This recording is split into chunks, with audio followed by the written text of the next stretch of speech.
আমাৰ কোয়েশ্চনটা আছে কোনো সংখ্যাৰ এককৰ গড় অংকটো যদি x আৰু দশকৰ গড় অংকটো y হয় তেন্তে সংখ্যাটো হ'ব অংকটো কি হ'ব 10 ইনটু 10 স্থানীয় অংক যোগ একক স্থানীয় অংক কি হ'ব 10y plus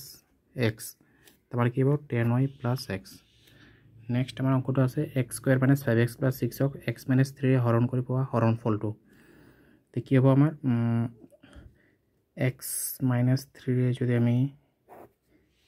x square minus 5x plus 6 এৰ হৰণ কৰো কি হ'ব ইয়াত আছে x স্কয়াৰ ইয়াত আছে আমাৰ কি x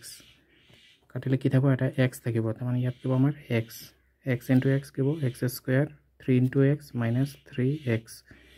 এটা কিব এটা মাইনাস প্লাস আছে মাইনাস আছে প্লাস এটা আমাৰ কিব x স্কয়ার এটো ক্যান্সেল হৈ যাব 5 minus 3 কিমান হ'ব minus 2x a 6 টো তলক নামিব ইয়াত আছে minus 2x আৰু ইয়াত আমাৰ অকল কি আছে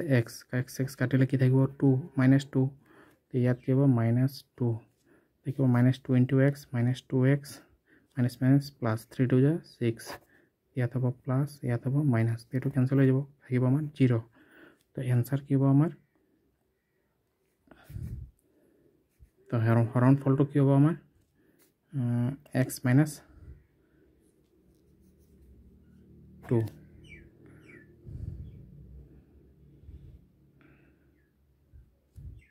তো নেক্সট এটা আছে ৰম্বাস এটাৰ ক্ষেত্ৰফলৰ সহমান হৈছে ৰম্বাসৰ ক্ষেত্ৰফল মানে কালি ধৰা এইটো আমাৰ এটা ৰম্বাস a b c আৰু d আৰু ac আৰু bd দুটা কি হৈছে কৰ্ণ এতেকে ক্ষেত্ৰফল কিব half into ac into bd তাৰ মানে কিব ক্ষেত্ৰ দুটা পূৰণফল ক্ষেত্ৰ কৰ্ণ দুটালৈ দৈৰ্ঘ্যৰ পূৰণফল c নম্বৰ